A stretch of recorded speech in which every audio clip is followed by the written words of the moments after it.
Welcome, Greenville, to another episode of the Green Tea Podcast. I'm your host, Ryan Smith, joined alongside myself today. We're going to switch things up a little bit today. We got some great guests coming on here in just a little bit. Don't fret. My wonderful co-host Ashley will be back with us next episode, which I promise will be an absolute page turner in that next episode. So don't worry, we'll have Ashley back next episode. We will go ahead and jump into our events coming up here for the month of August. First and foremost, probably the biggest thing happening this month is the Little League Softball World Series here at Elm Street Park, August 2nd through the 9th. It is a 12-team tournament for those of you that are unfamiliar with it. Teams all over the continental United States and a couple of international teams. This year we have Japan, Italy, Quebec out of Canada, Puerto Rico, and the North Carolina host team this year is Johnston Little League out of Clayton, North Carolina. So super excited about that tournament kicking off. It's free admission. ESPN hosts almost all of those games online as well, so it's kind of a cool experience for if you're not able to come into Elm Street Park. But again, free admission, so come on down anyways. Next up, a city council returns the week of August the 10th for a pair of meetings. So after their summer break, they get back underway the week of August the 10th. And lastly, Greenville Police Department's Chief Tyndall will be officially retiring in the month of August. So we want to thank Chief Tyndall for all of his years of support and service to the city of Greenville and Pitt County as a whole. So super excited for him to enjoy hopefully a little bit more relaxed life in the future. So that'll wrap up our events category here, and we'll take a quick break here on the Green Tea Podcast and bring back some project updates for you here right on the other side of this break. Don't go anywhere. Quick break to say thanks to our favorite sponsors. You. The Green Tea Podcast is made possible by the citizens of Greenville. Keep doing great things, Greenville. We'll be right back with more tea. And welcome back inside of the Green Tea Podcast. Added a guest, Mr. Brock Letchworth, the public information officer, also my boss. So this is going to get interesting because I'm running the show instead of you running the show. So this is going to be fun and interesting. But welcome on to the pod. Thank you, Ron. I have all the confidence in the world in you, and been enjoying the first few podcasts, and glad to be here today to be a part of one. And I know you're not just saying that, so it makes it even better. Okay, so as we normally do for our project updates section, normally you actually provide us with the updates. So this is kind of fun to have you in to provide some project updates for us. The first thing we were going to talk about is the Woodland Park. And so you've got some updates there for Woodland Park. Yeah, so, obviously a lot going on in the city of Greenville. Anyone who's here knows that. Just to highlight a couple of the more significant projects that we have ongoing. You mentioned Woodlawn Park. So that one is one that some might recall a few months ago, the city received an accessible parks grant for $500,000 to help convert Woodlawn Park to make it a little more ADA compliant and make some improvements there, such as I think the park had the oldest playground equipment in the city dating back to like the mid-90s or so. And so with this $500,000, the city has a $100,000 match. We're going to use some facility improvement grant money, I think, for a portion of it. And the updates are going to include replacing that playground equipment that we talked about, adding a multi-sport court to the area, outdoor table tennis, ping pong, cornhole, outdoor foosball, some improvements with surfacing and things like that. So when all said and done, that park where it is located off of North Woodlawn Avenue in the Tar River University neighborhood area is going to completely be converted to a modern day park that you would come to expect to serve a community like that. Yeah, and I think you're starting to see a lot of that. Obviously, we've got two other ones to cover as well. You're seeing that Greenville is constantly investing in its parks in one way, shape, or form and expanding it. And again, some of those ADA compliant things too. You're seeing them on the streets with some of the street maintenance that's going on. They're putting more things to help people that need those needs. Mm-hmm. So moving on, North Recreation Complex is another one we've got listed as well. What do we got going on there? Yeah, so this is the sports complex that's been in the works for some time now. The city it has been, as you mentioned on previous podcasts, looking at converting 4 of the existing rectangular fields that are there to synthetic turf. I learned something in this process. Maybe you knew this. Maybe some of those listening did. But petroleum is used to make those synthetic turf fields. I did not know that. Yeah, I knew there were rubber, like tire pellets were what makes the stuff, the black stuff on the dirt. And apparently the blades of turf and so forth that are there are also all derived from petroleum-based products. So, interesting. with that being said, though, we all know what's going on with the price of petroleum. It's going up a little bit. Yeah, so the bids initially for the conversion of 4 of those fields came back really high. And the city had to go back and make some adjustments to the scope of work and what we're doing there to kind of make it fit it within budget. We just recently closed the bid process for when it went back out again. Hopefully going to be able to get that construction started, pretty soon before the end of the year, and have by springish be ready to host some tournaments out there on rectangular fields at the North Rec Complex. I know that staff from the Visit Greenville NC entity and then city staff from our Recreation and Parks Department have already started going out and trying to recruit tournaments to come to the area because, we're working on our product, we're working on the fields and everything, but we've got to go ahead and get ahead of it and try to get some people here to play on them. And then I think once we start getting people in here, we'll build, some momentum, and it'll be a little easier to attract those types of things. Yeah, I think part of that too is like those tournaments sometimes are scoped out a year, 2 years in advance with some of them. Yeah. And so the earlier you can get going with them, the better. And if we could get in a rotation as well with those tournaments, because they hit the same places, the same time of year every year. And if we could, create something like an annual soccer tournament, we do have the Beast of the East here, sure. And I'm sure that they will want to utilize those fields to be able to expand the number of teams that they can have participate in that tournament each year. But along with that conversion of the fields, though, the city is also looking at and moving forward with all things indicate that we'll be moving forward with a property exchange that will allow us to get some nearby property and convert that to diamond fields, where sometime maybe within the next couple of years we'll be able to have baseball, softball as well played out there. Which, I mean, again, it's the area. Yeah. And it's such a huge sports town, and there's a huge group of people that want to help expand that, and it's great to see that as well. Speaking of outdoor recreation, and I'm sorry to interrupt, but to your point, and that area out there is just prime for the development too around it. So you put the sports complex out there, and you've got all that open space. Hotels, retail, restaurants, and everything can start to build around and take advantage of the tourism and the people coming in to participate in those tournaments out there. 100%. Final thing we've got in our project updates is a little bit, we touched on it at least, if not the last podcast, the one before, but we had mentioned Wildwood Park and some of the expansions and the fishing pier and all that stuff's going on there. And obviously you've got some updates on that as well. Yeah, everyone who knows Wildwood Park, that the east side of the park, we've done a lot of things over there. You've got the fishing pier, you've got the kayak launch, you've got the shelters for events, you've got the trails, mountain bike trail, walking trails, you've got the BMX and the pump track there. Now we've moved on to the west side. We did manage to extend the trail around the lake on the west side, and now we're starting to look at connectivity for connecting back to River Park North, but also adding some amenities over there, such as a picnic shelter, a fishing pier, a kayak launch, a new driveway for access to that side, parking lot, etc. So we're really going to start to activate that west side as well. And then eventually the idea will be, River Park North, the west side will be connected, and you'll be able to walk from East Side Wildwood Park all the way to River Park North, and hopefully in the future connect back over to Town Common and our Greenway system. Yeah, as for people that love walking, which is not me, I'm not somebody that would enjoy walking that distance. There are a lot of people that is, for one, it's breathtaking just going through there and walking through it, or biking it for that matter.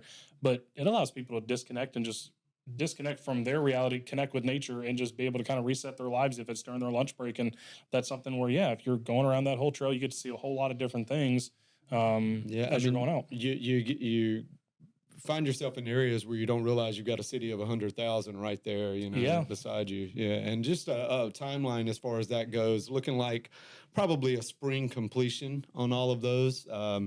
Contract will go to city council in August, and then, it gets activated. We've got to set up the construction. Figure there's 150 days to complete everything. So looking at probably early spring. Okay. Well, great. Well, Brock, thank you for all your project updates. Normally, I'm used to having a sheet of paper in front of me, so it's nice to have the source with our project updates. So that'll take care of that segment here on the Green Tea Podcast. We'll take one more short break, and we'll be back with a little bit more here. And, well, I guess we'll call it tea. Yeah, we'll call it tea. We'll be back with a little bit more tea on the Green Tea Podcast right after this.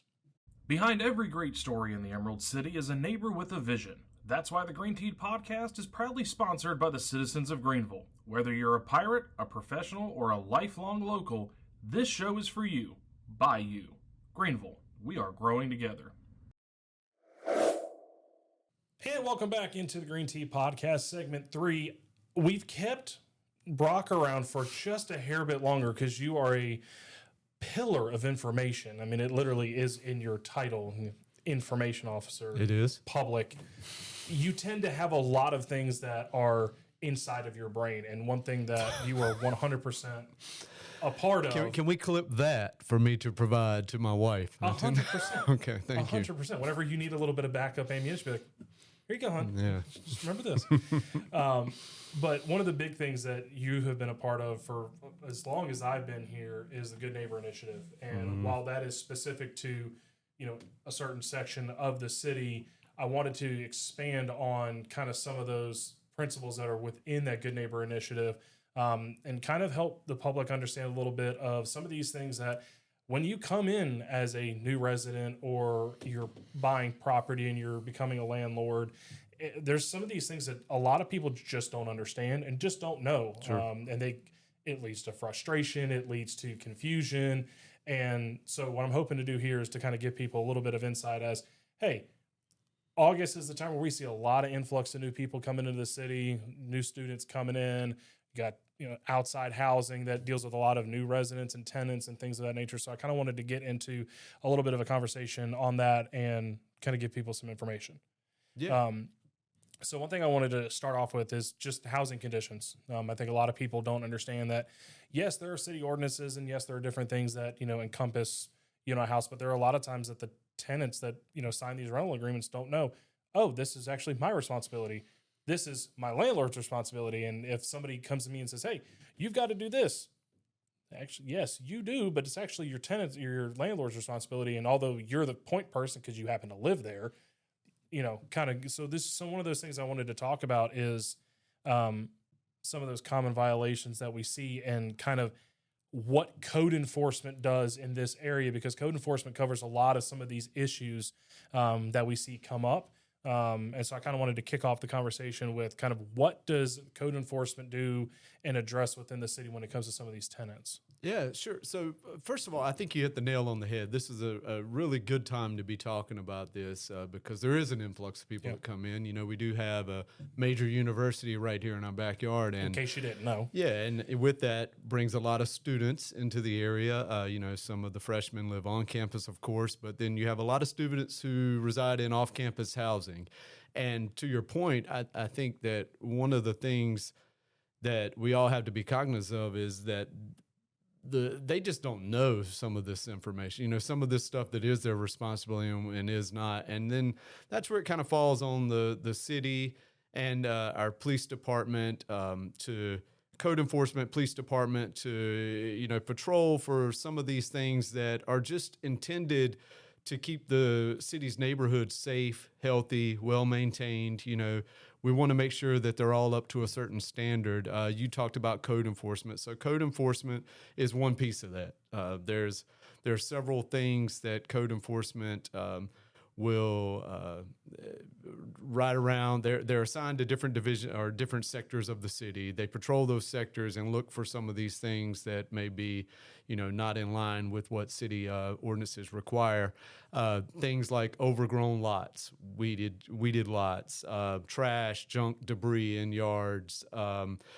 The minimum housing standards that you talked about, those types of things, junked abandoned vehicles, people who are parking in places where they shouldn't be parking, unsafe or abandoned structures, those types of things. And they do all that, and it's not a gotcha kind of thing. It's an educational piece. The whole idea is to get compliance through education and talk to someone. Oh, you've got a lot that's the weeds are grown more than 10 inches, city ordinance says that needs to be cut. You need to make sure that you maintain that or arrange for someone to, that kind of thing. So that's where code enforcement comes into this. And then, police also does a little bit of, does some other patrolling and things related to neighborhoods. And we'll talk a little bit about that as well. But the Good Neighbor Initiative, as you said, is when we bring all these entities together, police, code enforcement, representatives from East Carolina University, representatives from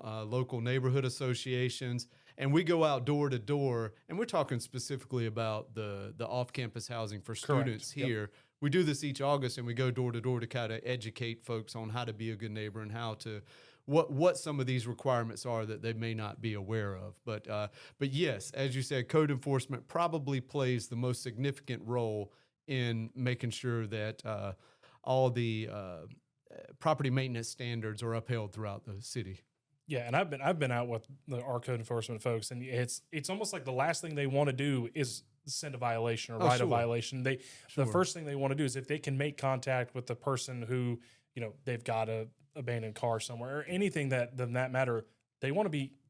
Here's a pamphlet. The amount of brochures I've seen in some of their vehicles is hilarious because they want to make sure they've got every kind of information they could possibly give somebody. Go, hey, here's all the information. No, I'm just not making up a city ordinance. Here it is in writing so you can see it and you can understand and get a little bit more information than maybe the 10-second interaction you have with that officer. But I know that's one thing. And the other part of it, too, is it's kind of fun walking out the streets when we do the Good Neighbor Initiative, specifically for those off-campus houses. Because a lot of it... Waking people up. Most of the time like it's waking at 3 in the afternoon because they had class in the morning and they're asleep, or they're athletes and they're asleep. But it's fun going out there because some of them, even last year, I remember it vividly, we had a student that was in an off-campus housing and he knocked on the door and they came out. And again, the crew that I was following had representatives from all the ones that you had mentioned just a minute ago.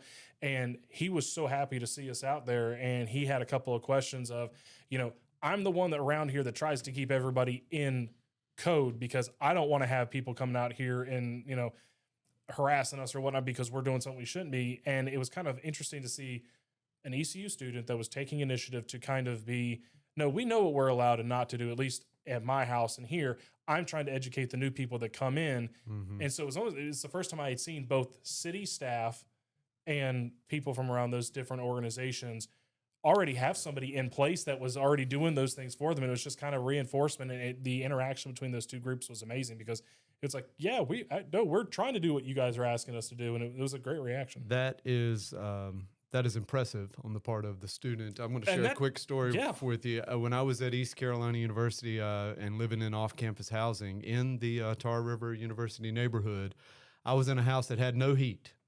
And I won't even explain how we heated the home because it was so unsafe. It was a typical poor decision by a college student. Sure.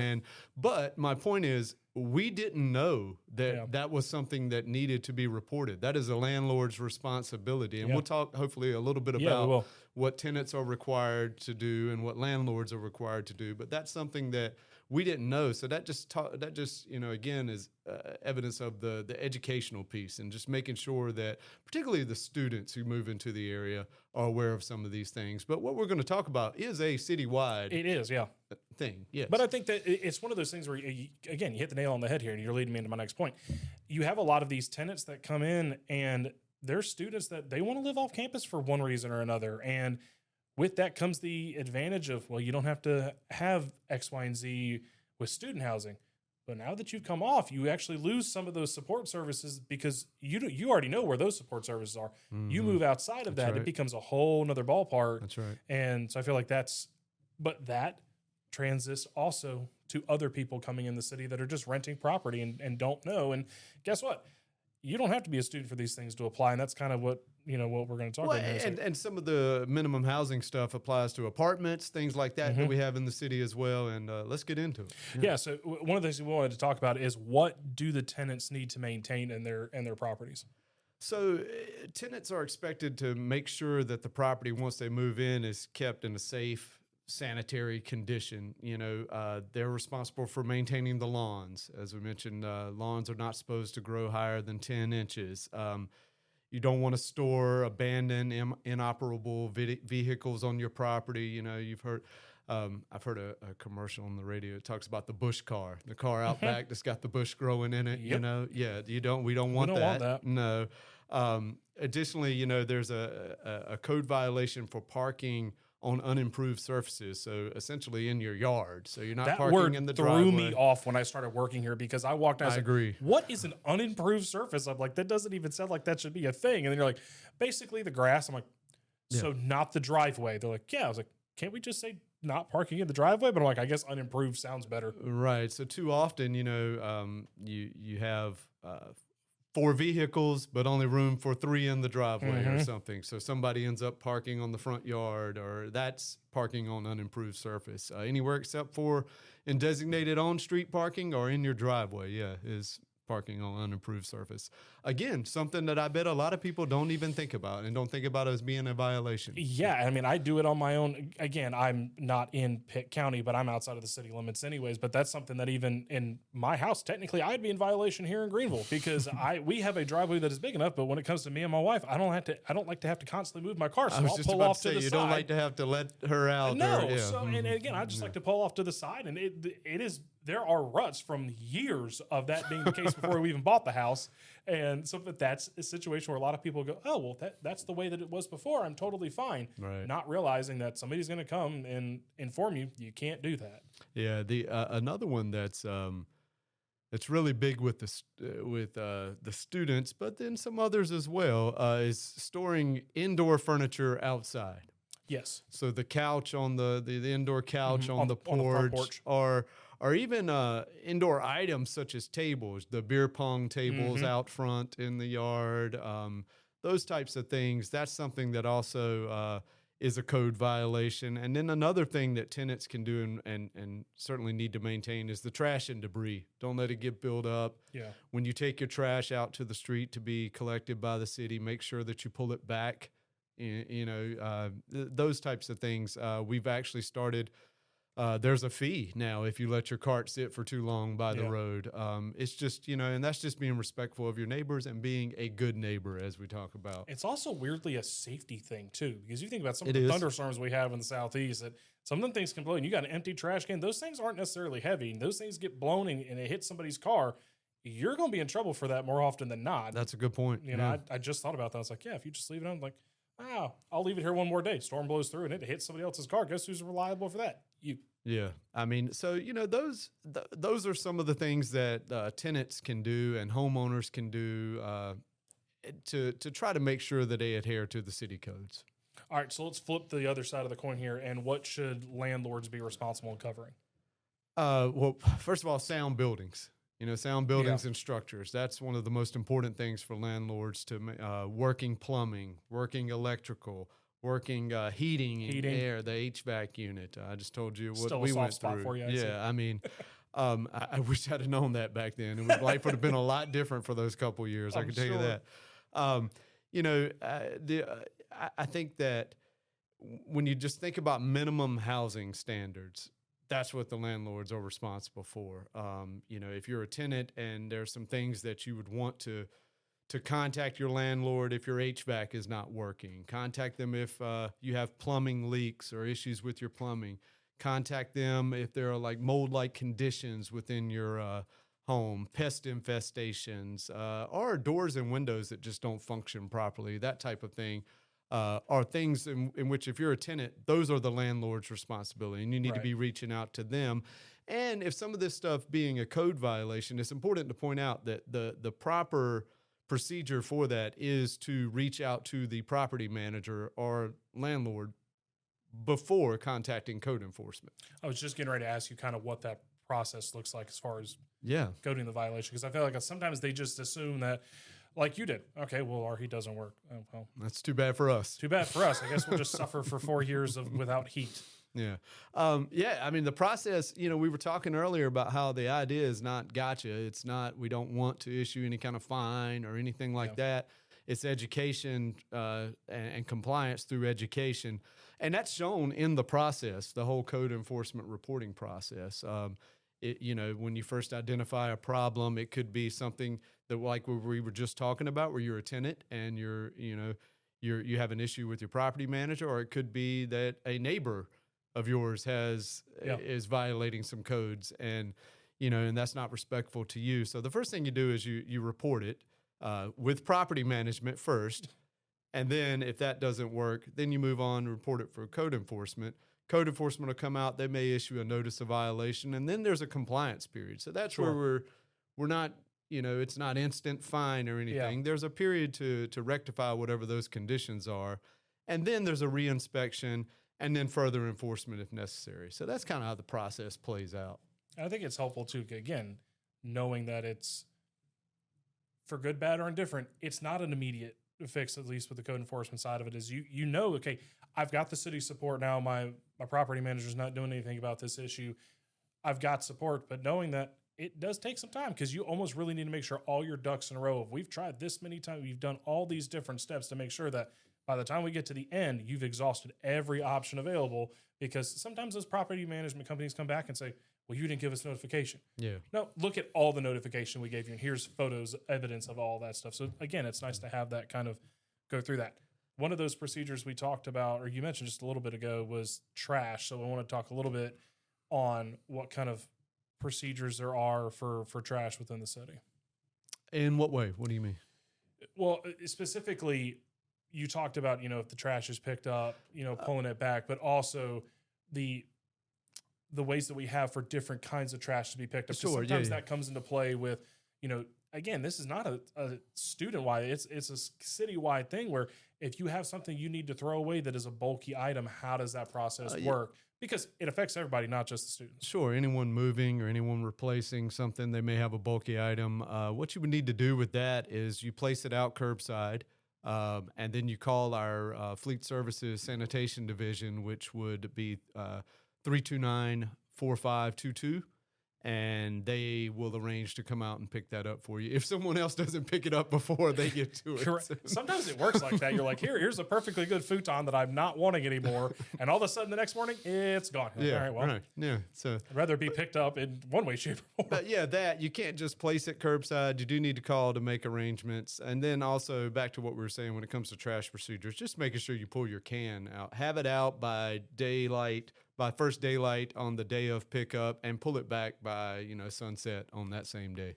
And I think there's something important with that too, is if you are in a property that has, you're not throwing stuff away in a dumpster on the property, and you actually do have refuse cans, which throw me off because I'm just used to calling them trash cans, but I know they're called refuse cans, is making sure that you know when that pickup date is, because sometimes that's one of those things where by process of elimination, if you wait long enough, you'll know what day it is by looking around Right. when everybody's putting their cans down. That's the reminder. That's the reminder of, Yeah. oh no. But I feel like that's also something you can check in with a property management company too, as well, or whoever your landlord is, to know, hey, when is my pickup date? And you can also call the city and ask that question too. But I feel like those are, Or you can search online, greenvillenc.gov. look at you pushing it to the website. We go. It's almost like you work on that thing. Yeah.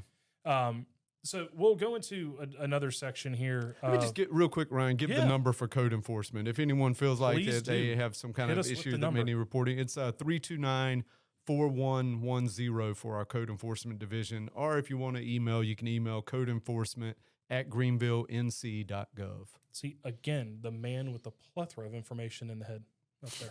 Gotta love it. So let's kind of continue on here. We got a couple more topics to cover with this. One thing that we see is, again, doesn't matter who you are. A lot of people will have pets coming around. And there is an actual agency here in Greenville for that, our Animal Protective Services Division, that falls within the Greenville Police Department. Mm-hmm. Let's talk a little bit about kind of some of those responsibilities, pet ownership wise again, I feel like it's pretty simplistic. Keep your dog on a leash if you're in your property.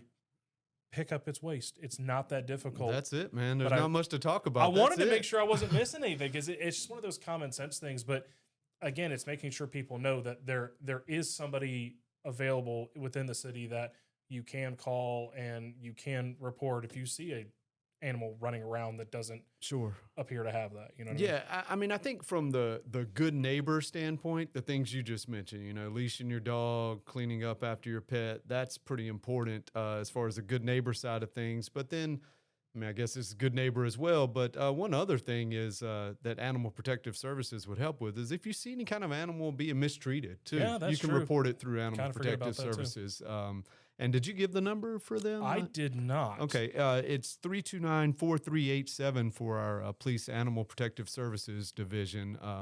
And they, are the ones that if you see a dog wandering that, looks lost, looks like they're trying to find their way back home or trying to find a new home, you could also reach out to them as well. Decided to answer a little dad joke in there. Just a little Homeward Bound movie joke. Love that movie. You're like firing off numbers like a 6-shooter over there, and I love it because you asked that. And I said, listen, I only have one number written down here, and it has not to do with Animal Protective Services. So love the fact that you already have that. Something we've kind of talked a little bit about, that everybody's favorite topic is parking around the city. But all right, that's it. I'm out. And see.